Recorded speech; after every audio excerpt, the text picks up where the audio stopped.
Assalamualaikum warahmatullahi wabarakatuh. Apa kabar pendengar dan pemirsa setia RRI Net dimanapun Anda berada? Salam budaya. Peradaban modern dengan industrialisasi dan berbagai penemuan teknologi yang mengadopsi sistem kapitalis telah menggerus alam Indonesia yang indah. Pembangunan infrastruktur yang terkadang tidak memiliki program berkelanjutan telah membuat lahan pertanian berkurang. Dalam situasi seperti ini, tentu nasib petani yang merupakan ujung tombak negara agraris ini menjadi taruhannya. Hal ini tentu tidak bisa kita biarkan agar julukan Indonesia sebagai negara agraris tidak hanya sekedar nama. Butuh solusi konkret dari berbagai pihak untuk mengatasi permasalahan ini. Pertanyaan besarnya adalah langkah seperti apa yang harus ditempuh, dan kami akan membahas selengkapnya dalam obrolan budaya produksi RRI Purwokerto dengan topik mengembalikan budaya agraris bersama saya Arya Setia. Program ini kami siarkan melalui Pro 1 RRI Purwokerto dan tayang secara nasional melalui RRI Net, tonton yang Anda dengar yang tersedia di IndiHome TV channel 130 serta kanal YouTube RRI Purwokerto. Pendengar dan juga pemirsa, untuk membahas topik ini, saya sudah kehadiran dua narasumber yang luar biasa, dan langsung saya akan perkenalkan kedua narasumber yang sudah hadir bersama saya. Yang pertama ada Ibu Iin Dwi Sulistiatik SPMP. Beliau ini adalah Kepala Bidang Tanaman Pangan dan Hortikultura pada Dinas Pendidikan dan Ketahanan Pangan Kabupaten Banyumas. Apa kabar Ibu? Alhamdulillah baik. Salam sehat Ibu. Salam sehat. Terima kasih. Assalamualaikum warahmatullahi wabarakatuh. Waalaikumsalam warahmatullahi wabarakatuh. Terima kasih Ibu sudah bergabung dalam obrolan budaya kali ini. Iya, sama-sama. Sedang sibuk apa nih Bu? Sedang sibuk menyiapkan program untuk tahun 2025. Oke, terkait lahan juga mungkin atau? Iya, betul. Betul ya. Oke. Baik, nanti kita akan bahas. Kayaknya ada sesuatu yang menarik ini terkait dengan lahan di Banyumas ya Bu In ya. Iya. Oke, baik. Nanti akan kita obrolkan lebih lanjut. Kemudian yang kedua, narasumber kita luar biasa. Beliau ini terkenal seorang budayawan, penulis juga, dan aktivis sosial. Saya perkenalkan Pak Agus Sukoco. Pak Agus, sehat Pak Agus? Alhamdulillah. Oke. Katanya sedang sibuk menulis novel ini Pak Agus. Ya biasa daripada nganggur. Daripada nganggur. Novel terakhir apa nih Pak Agus? Boleh sedikit dibocorkan? Oh, ya, ini masih dalam proses. Terkait juga dengan obrolan kita siang ini. Tentang lahan juga, tentang agraris. Kebudayaan agraris. Okay. Jadi saya beri judul Bangsa yang Menikahi Tanah. Wih, mantap. Berarti ini pas ya Pak dengan obrolan kita kali ini ya Pak ya? Pas ini. Oke. Baik, inilah dua narasumber kita yang saya akan ajak berbincang terkait dengan tema kita mengembalikan budaya agraris.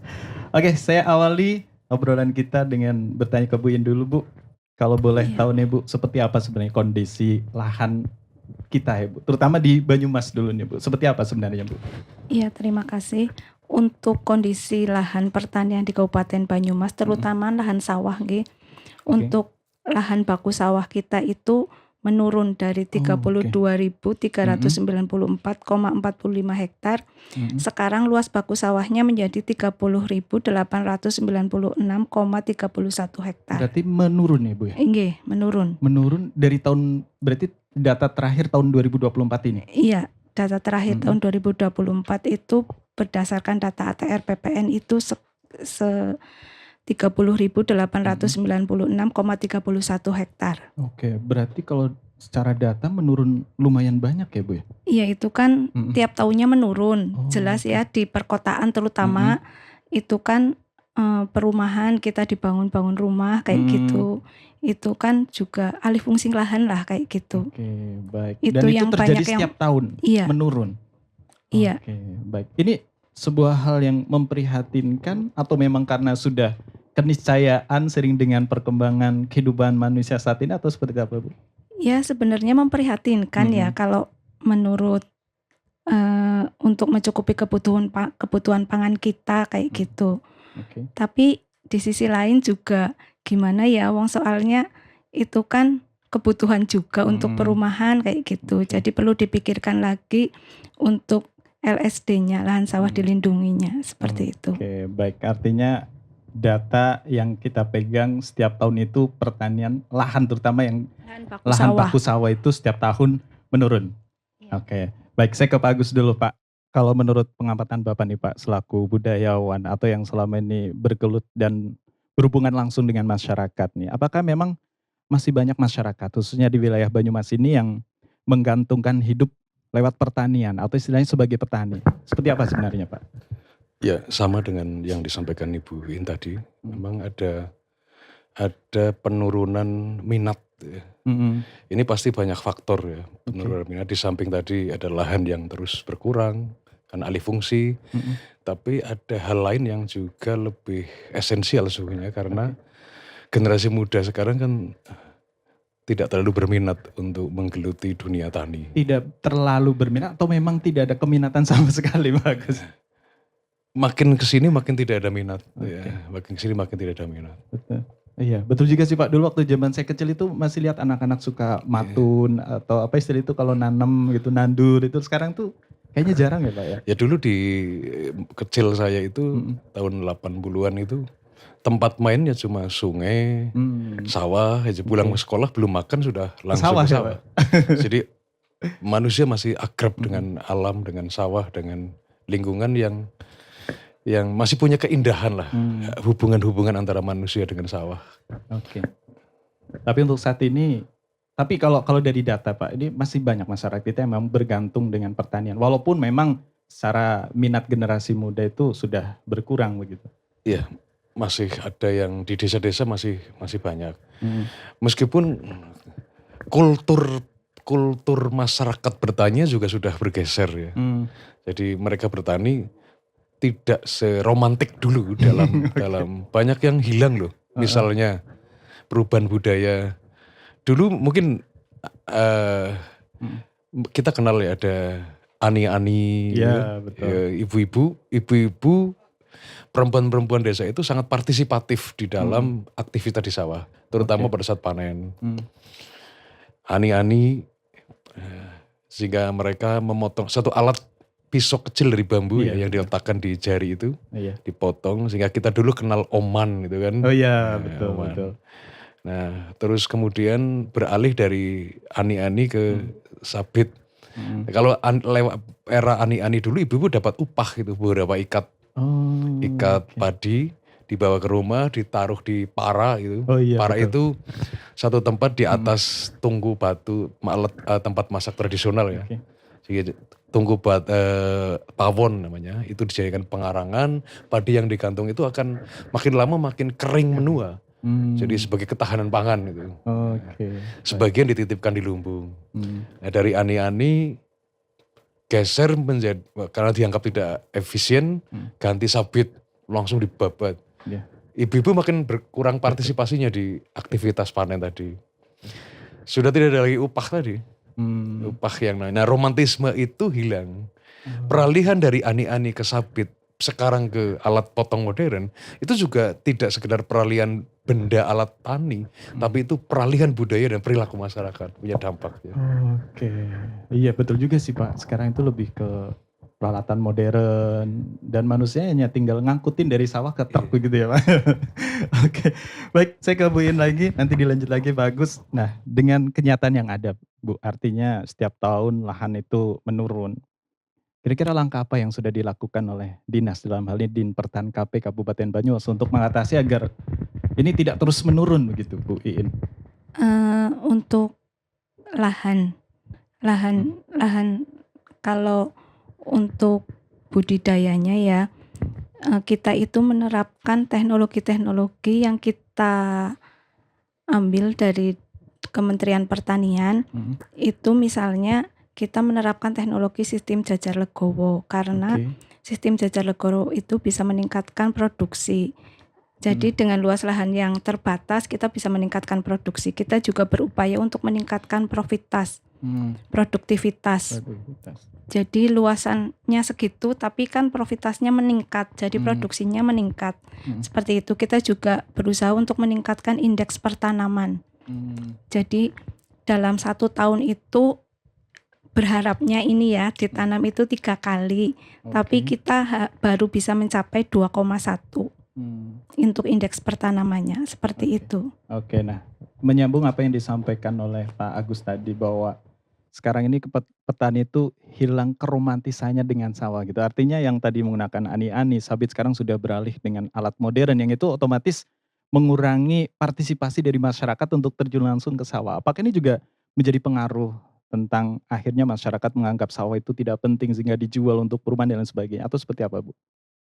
Sebenarnya tidak juga seperti itu, nggih. Jadi kita kan untuk berbudidaya itu kan efisiennya seperti apa kayak gitu. Jadi kita juga menggunakan alat mesin pertanian. Misalnya untuk panen kayak gitu, kita menggunakan namanya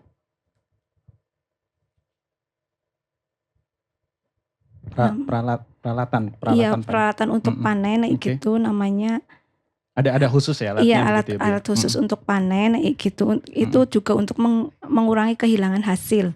Kalau misalnya di ani-ani memang seperti tadi betul kata Pak Agus itu misalnya seperti di ani-ani kan kita gepiok kayak gitu. Untuk kehilangan hasil panennya itu kan lebih banyak daripada menggunakan alat panen itu kayak gitu. Oke, artinya itu sebenarnya bukan pengaruh kenapa semakin kesini lahan itu semakin menurun, bukan begitu ya, Bu ya? Iya, enggak juga sih. Baik, saya ke Pak Agus lagi, Pak. Kalau misalnya kita hubungkan atau kita lihat dalam budaya masyarakat kita tahu ya bahwa di Banyumas itu kan banyak kesenian tradisional itu yang berawal atau berangkat dari aktivitas petani. Misalnya seperti gondolio, bongkel, dan juga kesenian tradisi yang lain begitu. Nah, apakah dengan seiring banyaknya kesenian ini yang sudah mulai nyaris punah, tidak diuri-uri, ini juga sekaligus sebagai penanda bahwa budaya agraris di Banyumas itu pun sudah mulai terkikis, Pak? Atau seperti apa Bapak melihat selaku budayawan begitu? Ya, itu yang tadi saya sampaikan bahwa bangsa kita itu punya hubungan batin ya dengan sawah, dengan tanah. Kalau secara efisiensi mungkin alat-alat modern bisa membantu. Tapi akan ada ketika makin efisien, satu sisi bagus, tapi satu sisi juga bangsa kita juga mengalami penurunan tadi yang saya sebut sebagai hubungan batin tadi. Sehingga itu mempengaruhi perilaku. Jadi mungkin satu hari dengan pertanian modern, kita bisa berhasil secara produktivitas, tetapi kita juga kehilangan jiwa tani. Nanti mungkin kita bisa diskusi soal jiwa tani tadi.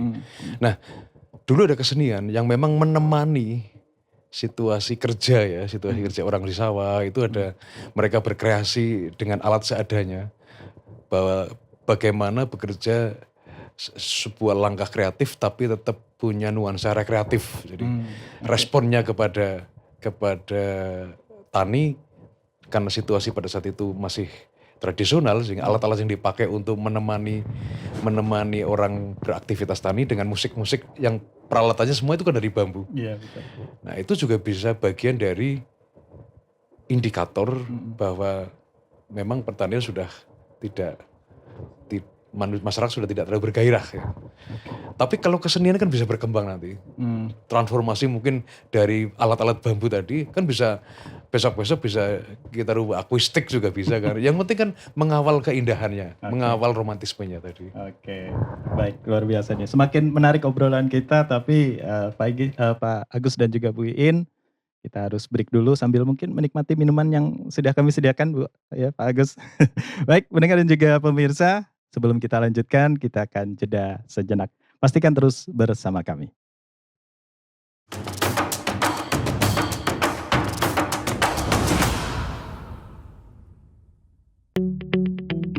RRI Digital dengan tampilan baru, berbagai konten kolaborasi dari berbagai program nasional, termasuk siaran visual langsung, siaran radio langsung, daftar putar musik, podcast, berita video, dan berbagai fitur interaksi pengguna dalam permainan.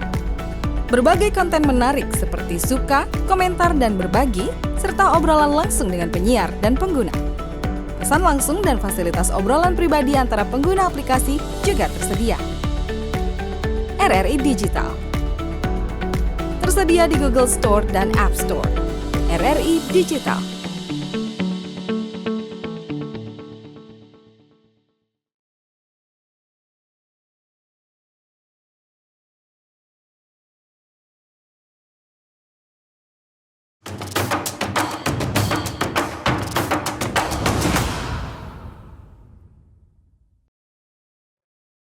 Terima kasih Anda masih bersama kami dalam obrolan budaya dengan topik mengembalikan budaya agraris yang kami siarkan dari RRI Purwokerto. Pendengar dan juga pemirsa, sebelum kami lanjutkan obrolan kita, kami akan ajak Anda terlebih dahulu untuk menyaksikan tayangan video tentang keseharian para petani di sebuah areal persawahan yang ditemui oleh penyuluh pertanian Din Pertan KP Banyumas, Ibu Emi Trianti STP berikut ini.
Pendengar dan pemirsa RRI Net, apa kabar? Kali ini bersama saya, Emi dari Dinas Pertanian dan Ketahanan Pangan Kabupaten Banyumas. Kali ini di pagi yang cerah ini saya berada di kelompok tani Margo Mukti, Desa Kedung Malang, Kecamatan Sumbang bersama dengan Ketua Kelompok Pak Rasto dan petani Pak Sarimin. Apa kabar Pak Rasto dan Pak Sarimin? Alhamdulillah sehat. Syukurlah. Jadi hari ini pagi ini sudah melakukan aktivitas di sawah dari jam berapa ini Pak di sawah? Dari pagi 6:30. Dari pagi jam 6:30. Apa saja aktivitas yang sudah dilakukan hari ini? Ini kebetulan saya lagi bajak sawah traktor buat lahan tanam padi. Oh, kebetulan Bapak operator traktor juga ya? Iya. Wah, lengkap, jadi sudah ketua kelompok juga operator traktor. Operator. Rencananya lahannya mau ditanam padi apa ini Pak? Jenis padi Inpari 32. Jenis pari Inpari 32. Kenapa tanam Inpari 32? Soalnya kalau di petani sini itu hasil Inpari 32 lebih memuaskan petani. Lebih memuaskan petani. Hasilnya Ini cukup dari lumayan. jumlahnya lebih banyak Iya. gitu. Dan mungkin rasanya bagaimana Pak? Rasanya juga enak juga. Enak juga. Baik, terus kalau dalam tanam padi Pak selama ini ada permasalahan atau kendala yang dihadapi? Ada. Apa saja itu Pak? Ada hama burung, pipit, hama beluk, terus kalau warung itu jarang, dan juga walang sangit. Walang sangit, tapi tidak menyebabkan gagal panen atau puso ya Pak ya? Alhamdulillah di kelompok sini sih enggak gagal Biasanya panen. cara mengatasinya bagaimana itu Pak? Kalau misalnya Biasanya ada dispray. serangan hama, dispray. Oke, baik. Terus misalnya ada kendala di alat mesin pertanian apakah ada atau memang sudah mencukupi di Desa Kedung Malang? Alhamdulillah sih sudah mencukupi. Sudah mencukupi ya, jadi tidak ada masalah di alat mesin pertaniannya ya Pak ya. Iya. Kalau misalnya apa namanya, ada kendala lain nggak Pak dalam berbudidaya padi di Desa Kedung Malang? Misalnya pupuknya seperti apa? Apakah mudah mencari atau susah? Belinya di mana Pak biasanya? Di kelompok tani Karanggentung. Jadi dekat. Dekat. Oh, tidak. Jadi jaraknya tidak Tidak masalah ya. jauh. Nggih. Gitu. Tapi ketersediaannya ada Pak. Misalnya kalau misalnya pas mau beli tidak ada atau selalu tersedia Pak ketika membutuhkan. Ya selalu tersedia, cuma kemarin agak dipersulit. Oh. Dipersulitnya seperti apa Pak? Dipersulit ya, misalkan jatah pupuk dibilang kadang udah habis atau gimana gitu. Sudah habis tapi jatahnya masih ada. Masih ada. Tapi kalau yang diinginkan para petani sih, kalau bisa pupuk itu lebih murah dan untuk belinya juga lebih mudah. Oh, selama ini Yang diharapkan para petani. sudah pakai kartu tani? Sudah. Sudah. Dan selalu tersedia, harganya Ya selalu tersedia. selalu tersedia, tapi harapannya mungkin bisa lebih banyak lagi, lebih mudah banyak lagi dan gitu. lebih. Tapi selama ini sudah mencukupi untuk memupuk tanaman padinya. Ya sudah mencukupi. Baik Bapak. Terus ada harapan nggak untuk ke depan, harapan yang bisa disampaikan kepada pemerintah terkait supaya Bapak dan teman-teman petani lain semakin mudah dalam berbudidaya atau lebih sejahtera? Ada harapan bagi pemerintah Pak? Bisa disampaikan?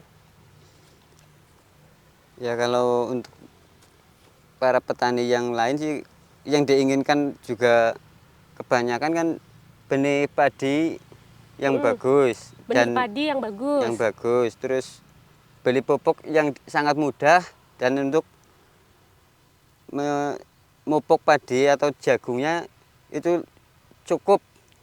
Jadi harga pupuk tersedia dengan banyak, mudah. Dan cukup untuk memupuk, tidak cuma untuk padi. Dan untuk belinya juga tidak dipersulit kan, dan cuma gitu. Baik, tapi selama ini sudah pakai kartu tani ya Pak ya? Alhamdulillah sudah. Kalau pakai kartu tani berarti kan tinggal menyerahkan kartu kemudian bisa menebus. Iya. Ya. Itu masih sulit Pak? Ya kalau udah ada kartunya sih enggak. Oh enggak, berarti mungkin para petani yang belum mempunyai kartu mungkin ya Pak Iya, ya, perlu didata kembali, diajukan melalui teman-teman penyuluh di BPP untuk bisa didaftarkan sebagai penerima pupuk bersubsidi. Baik, tadi Pak Rasto sudah menyampaikan harapannya, mungkin ada harapan juga dari Pak Sarimin terhadap pemerintah sebagai petani supaya lebih maju, bagaimana? Harapan saya jual beli gabah lebih dhuwur Pak. Lebih maju lah, lebih tinggi. Dan untuk Pupuk juga mencukupi. cukup nyukupi wong tani lah. Baik, terima kasih Pak Rasto dan Pak Sarimin atas waktunya. Sehat-sehat selalu nggih. Semoga panennya selalu melimpah dan petani selalu sejahtera. Saya Emi pamit dan kembali ke studio bersama Arya.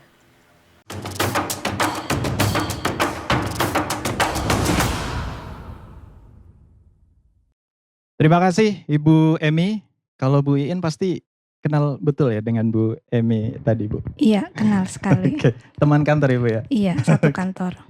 Baik, saya ke Bu Iin lagi Bu. Tanggapan Ibu nih dengan keberadaan petani sekarang yang mungkin boleh dikatakan itu didominasi oleh generasi X mungkin ya, atau yang usia-usia lanjut lah. Ini memang relevan seperti itu di lapangan, dan apakah untuk program petani milenial itu masih cukup relevan Ibu? Iya, terima kasih. Untuk petani-petani, terutama untuk lahan sawah, untuk lahan sawah itu memang didominasi oleh kelompok usia-usia yang sudah lanjut, sudah sepuh-sepuh lah, gitu nggih.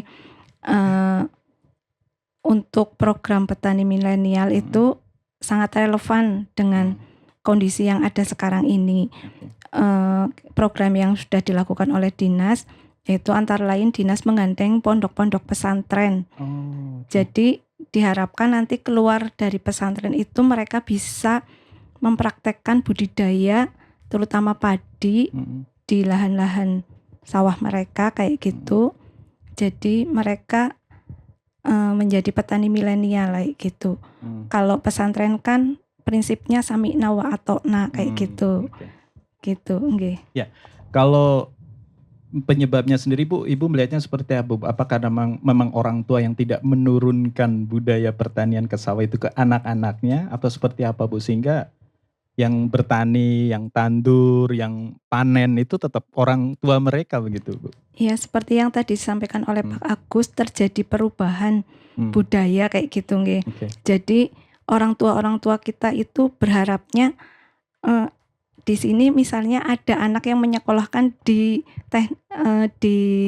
Fakultas Pertanian, itu ada yang mengundang anaknya, nanti kamu menggantikan bapak ya jadi petani, kan nggak ada. Nggak ada ya Bu? Iya nggak ada kan, adanya nanti kamu sudah lulus di sarjana pertanian jadi pegawai ya nak, kayak gitu kan, adanya seperti itu.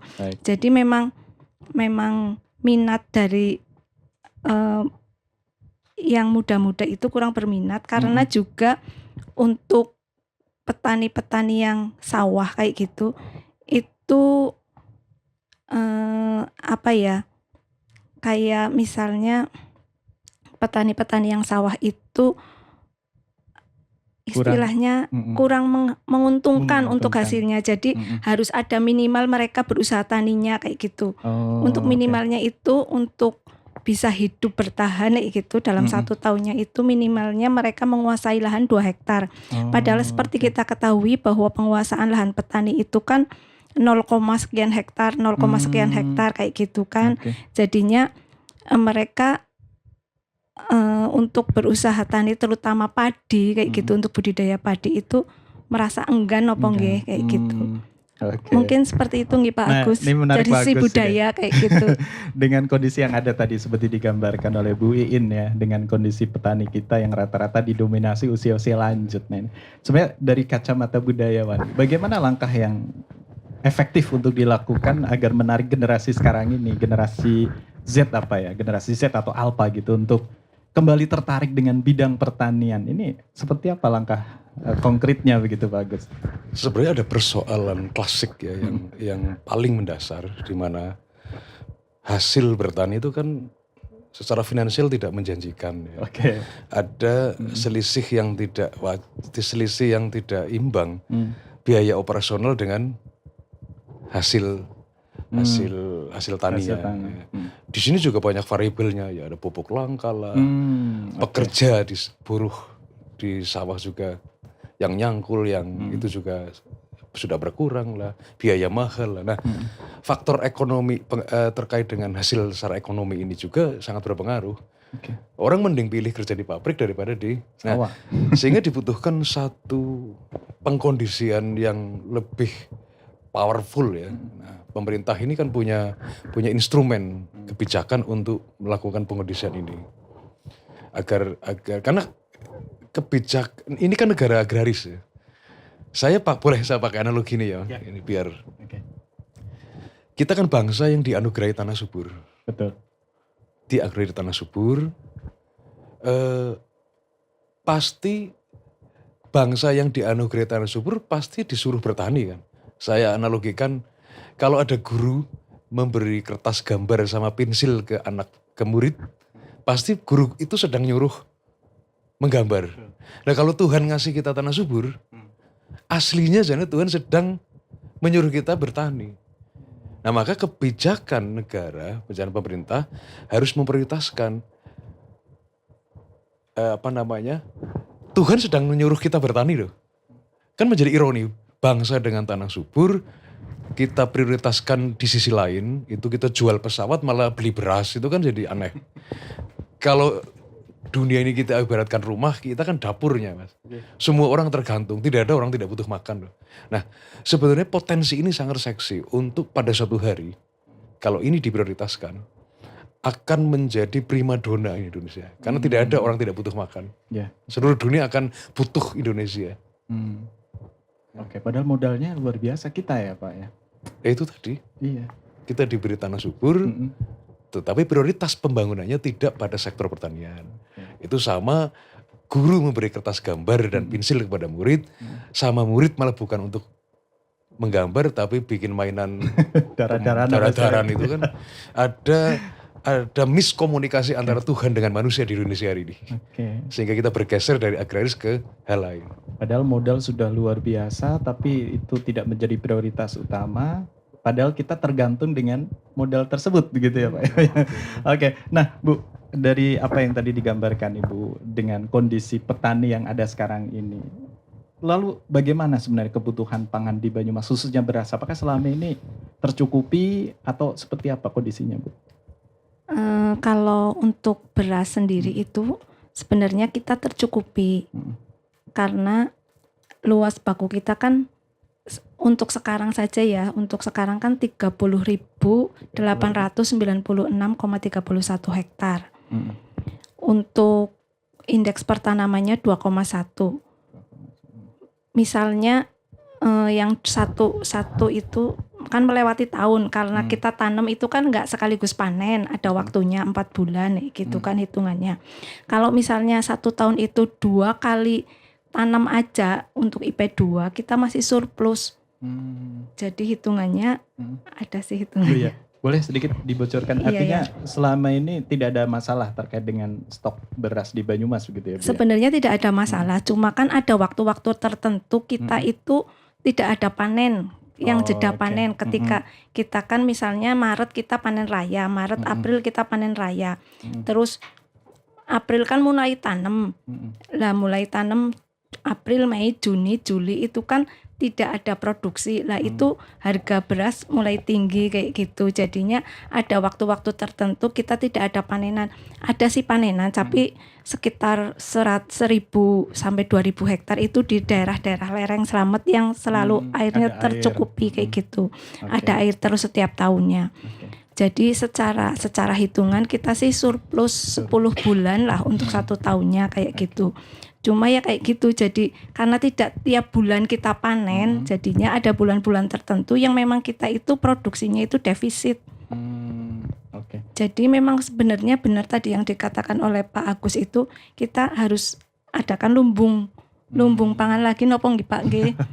Kalau dulu kan di setiap desa ada lumbung nggih Pak nggih, ada lumbung kayak gitu untuk mengatasi seperti itu. Jadi ketika musim paceklik kayak gitu kita ngomongnya ya. Kayak ini bulan-bulan Januari ini kan belum ada panenan, ini masuk musim paceklik gini nih Pak nggih. Tapi itu gitu. Tercukupi ya Bu maksudnya dengan adanya cadangan tadi yang Bu sampaikan gitu. Iya, harusnya tercukupi kayak gitu. Kalau misalnya sistem perdagangannya tidak bebas kayak gitu. Kita kan sekarang kan sistem perdagangannya bebas. Jadi kan pedagang mana aja bisa masuk ke daerah Banyumas untuk diambil dijual untuk di daerah lain seperti itu. Jadi untuk Kabupaten Banyumas sendiri sebenarnya surplus untuk produksi tiap tahunnya itu sekitar 10 bulan. Karena kebutuhan kita kan setiap bulannya dengan jumlah penduduk 1,85 juta jiwa kayak gitu, kita itu membutuhkan sekitar 10.000 ton beras 1 bulannya. 1 bulannya, Iya, terus untuk produksi kita itu melebihi untuk 10 bulan ke depan sebenarnya kalau di total setiap tahunnya kayak gitu. Ya, ini menarik Pak Agus. Tadi disampaikan bahwa perlu adanya lumbung gitu. Tapi kadang masyarakat kita kan lawang butuh ya dijual gitu loh. Maksudnya ini kan sebuah hal yang itu sering terjadi di masyarakat gitu. Artinya untuk menciptakan langkah-langkah yang tadi disampaikan pun kadang tergantung juga ke masyarakat. Misalnya yang dilalah ada kebutuhan apa harus dijual panennya gitu.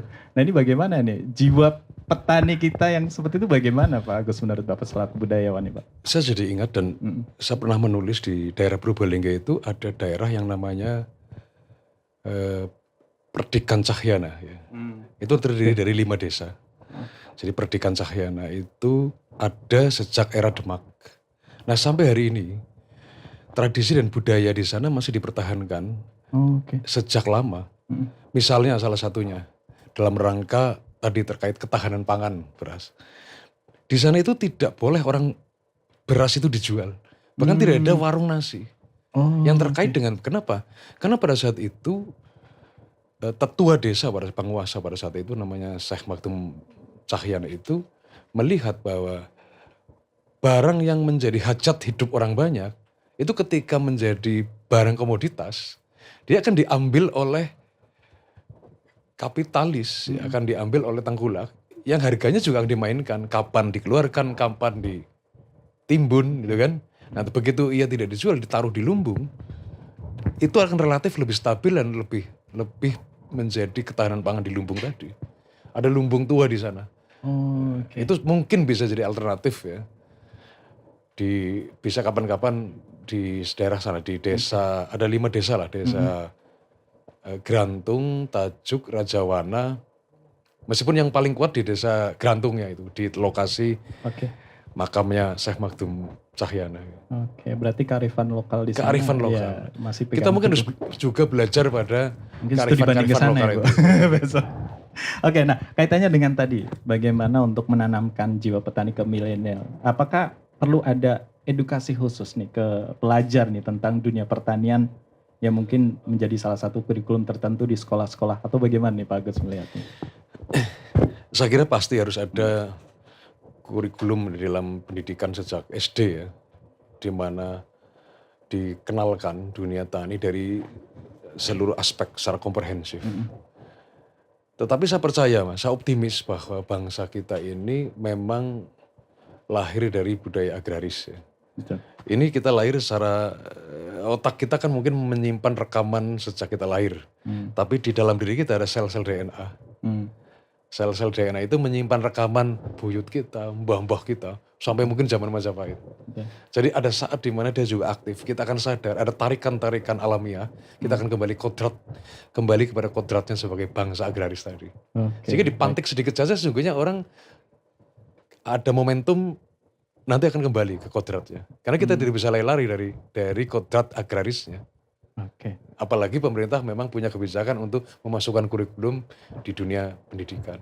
Baik, luar biasa. Jadi saya masih teringat satu kenangan kecil saya yang luar biasa Pak. Jadi ketika mbah saya panen, yang pertama kali saya tunggu itu adalah hasil panennya. Jadi kadang saya dikirim itu panen dan itu saya ngerasa ini enak banget di beras baru panen gitu loh Pak. Tapi sekarang saya sudah tidak menemukan fenomena itu loh. Itu Mas yang saya sebut sebagai jiwa tani ya. Saya tambah ini. Jiwa tani. Orang Jawa itu Nusantara bertani tidak hanya urusan tadi penghasilan ekonomi, tapi memang laku hidup.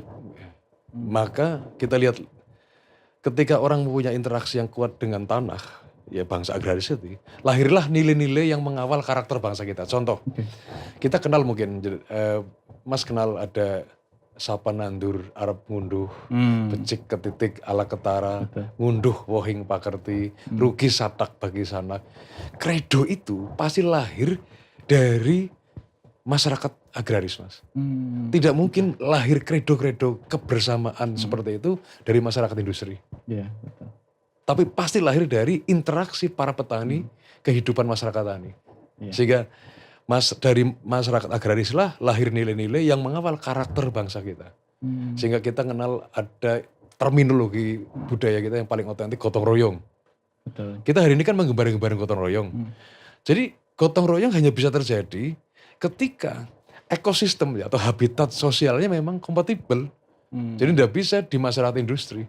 Memang harus masyarakat agraris. Maka tidak ada padanan katanya Pak Mas gotong royong. Bebrayan, nggak ada Mas. Bebrayan, gotong royong, itu otentik semua. Baik, luar biasa nih. Semakin seru saja nih obrolan kita ya. Tapi Pak Agus dan Bu Iin, sebelum kita lanjutkan, kita jeda sejenak. Kami akan segera kembali setelah yang satu ini. Pastikan terus bersama kami.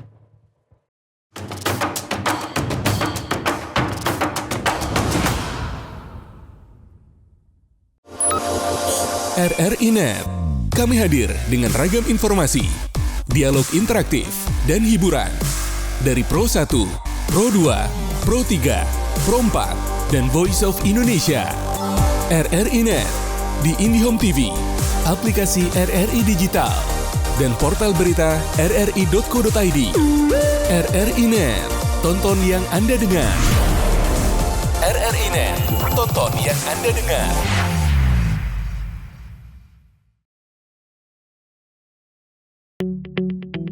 RRI Digital dengan tampilan baru, berbagai konten kolaborasi dari berbagai program nasional, termasuk siaran visual langsung, siaran radio langsung, daftar putar musik, podcast, berita video, dan berbagai fitur interaksi pengguna dalam permainan. Berbagai konten menarik seperti suka, komentar, dan berbagi, serta obrolan langsung dengan penyiar dan pengguna. Pesan langsung dan fasilitas obrolan pribadi antara pengguna aplikasi juga tersedia. RRI Digital tersedia di Google Store dan App Store. RRI Digital.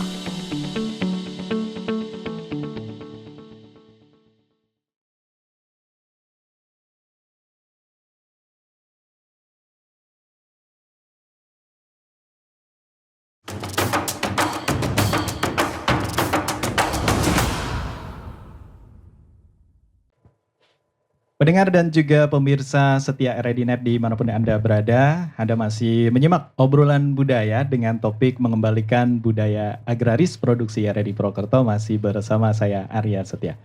Pak Agus, tadi sempat terpotong nih terkait dengan beberapa yang selama ini identik dengan masyarakat Jawa, soponandur, bakal ngunduh gitu. Itu kan tadi Bapak sampaikan itu pasti lahir dari kalangan agraris atau dari masyarakat agraris, petani lah boleh saya katakan seperti itu.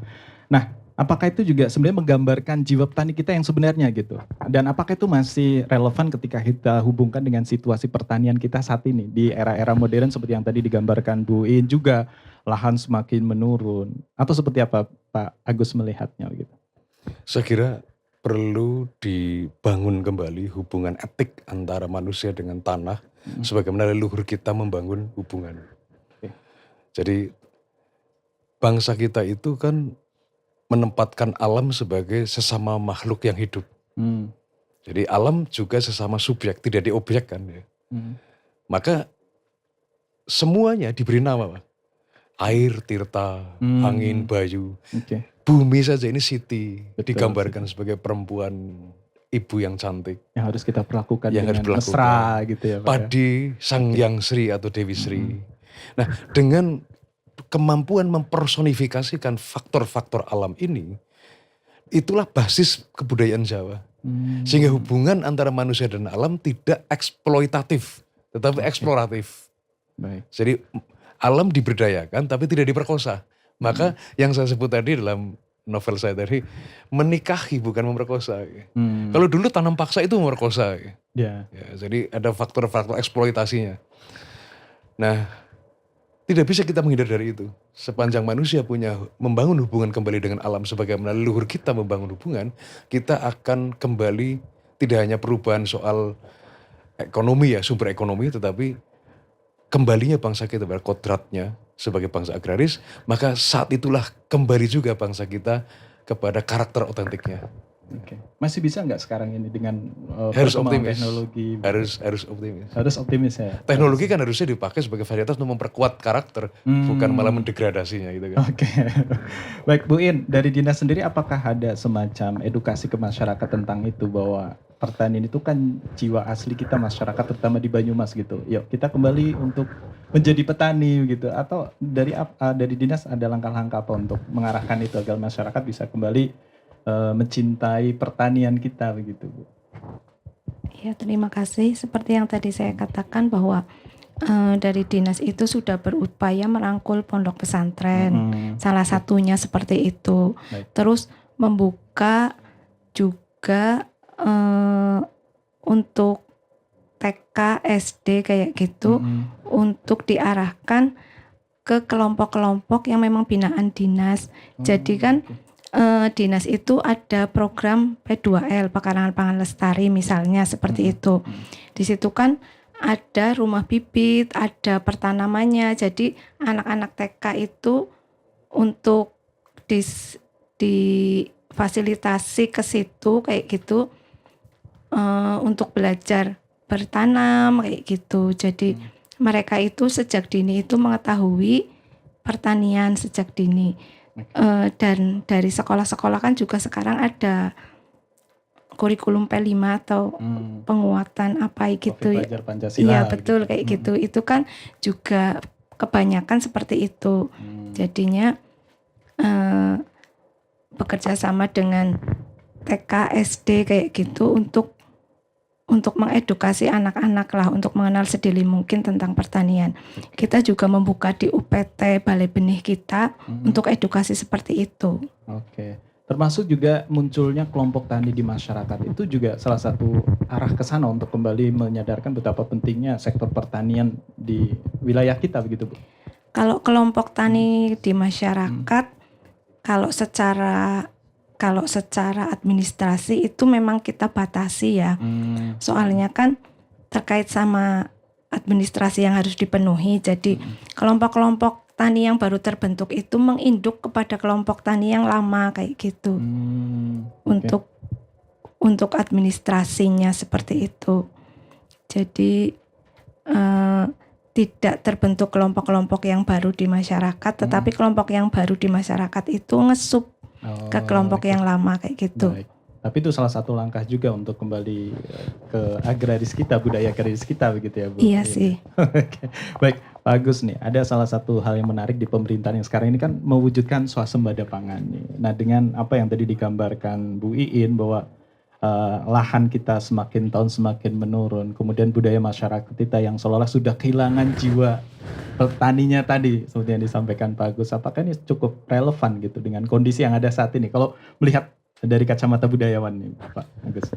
Iya, karena kita memang tadi anugerah kita ya tanah subur tadi. Betul. Nah, saya melihat kebijakan nasional hari ini untuk kembali memprioritaskan sumber-sumber daya petani ini bagi saya merupakan satu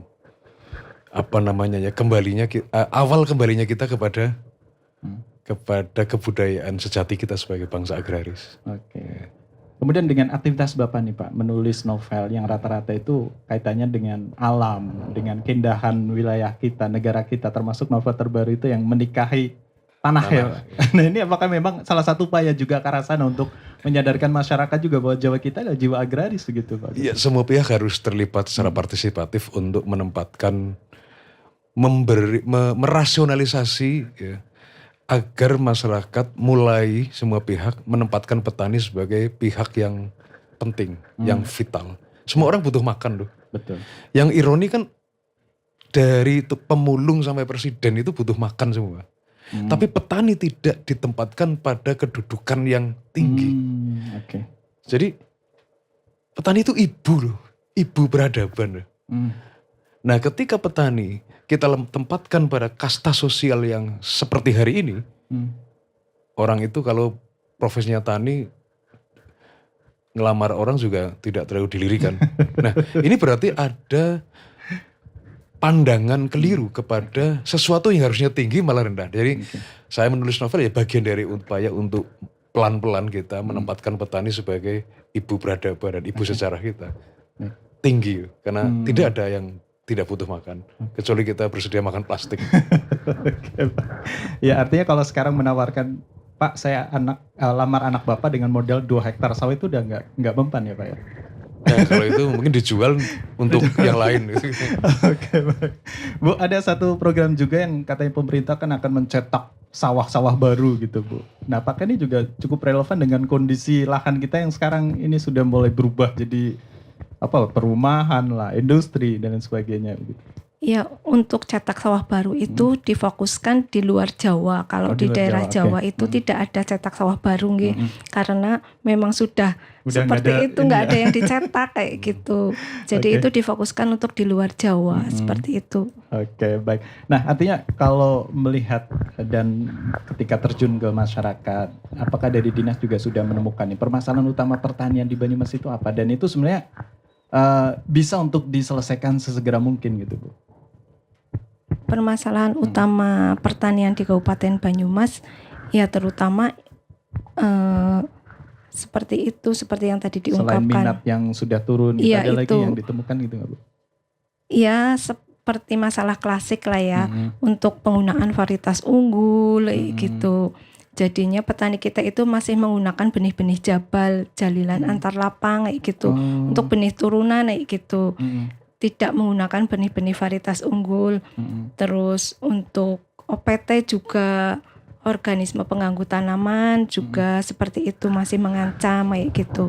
Jadi seperti yang tadi saya sampaikan bahwa kita surplus itu kalau keadaan itu normal kayak gitu, normal terus musimnya juga normal seperti sekarang ini. Kalau tahun kemarin itu kan El Nino, kita kan terdampak sekali. Jadi lahan-lahan tak ada hujan itu tidak bisa tanam 2 kali seperti itu.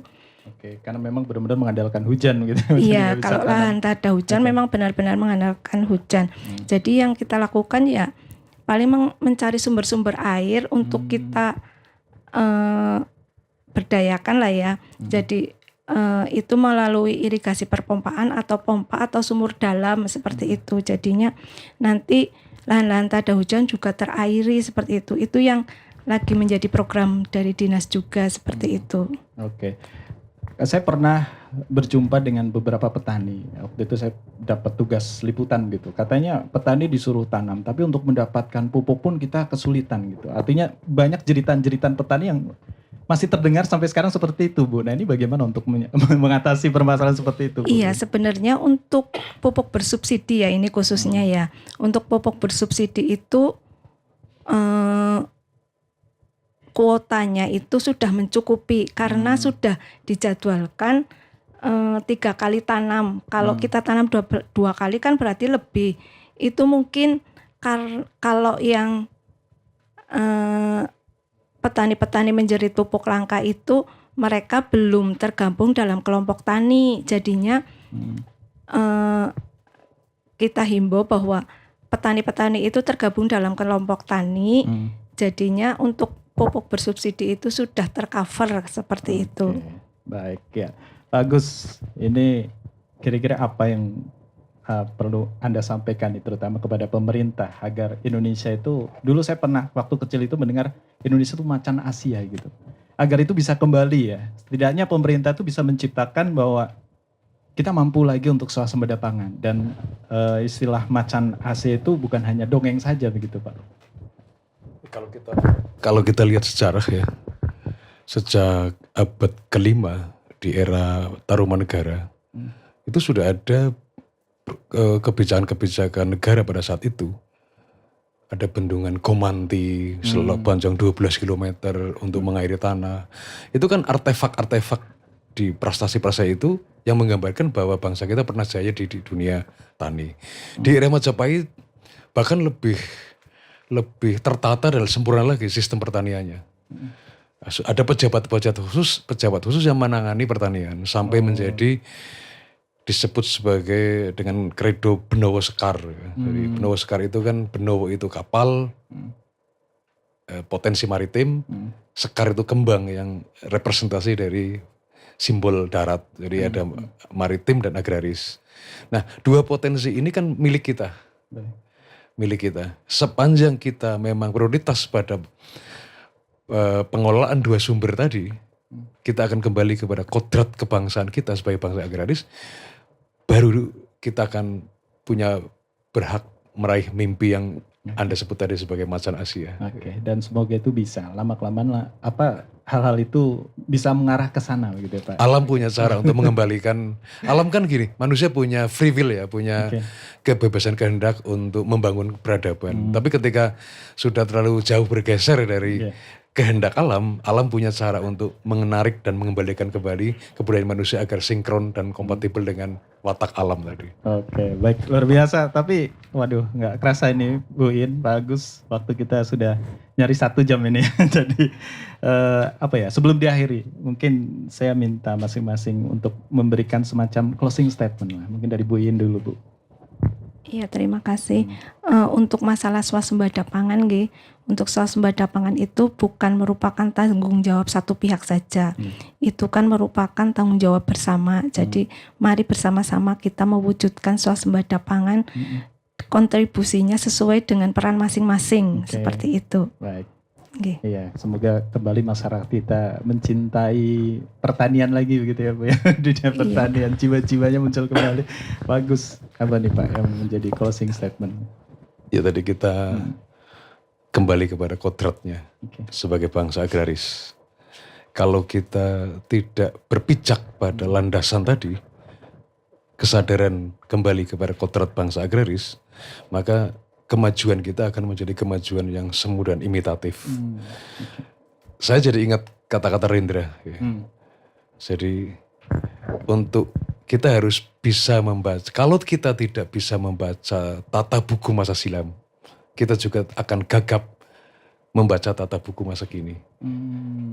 Sehingga rencana masa depan hanya sekedar angan-angan dan spekulasi. Nah, maka masa lalu sejarah kita bangsa agraris kita baca untuk kita kerjakan hari ini agar mimpi-mimpi masa depan memang bisa nyata dan tidak sekedar ilusi. Oke, baik, luar biasa. Terima kasih Bu Iit, terima kasih Bagus atas kehadirannya dalam obrolan budaya kali ini. Sukses untuk Bapak Ibu semuanya.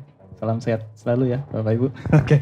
Dan pendengar serta pemirsa, sampai di sini kebersamaan kita dalam obrolan budaya produksi RRI Purwokerto. Semoga kita dapat mengambil intisari dari apa yang kita sudah obrolkan tadi. Mewakili seluruh tim yang bertugas, saya Arya Setia pamit undur diri. Sampai jumpa. Wassalamualaikum warahmatullahi wabarakatuh dan salam budaya.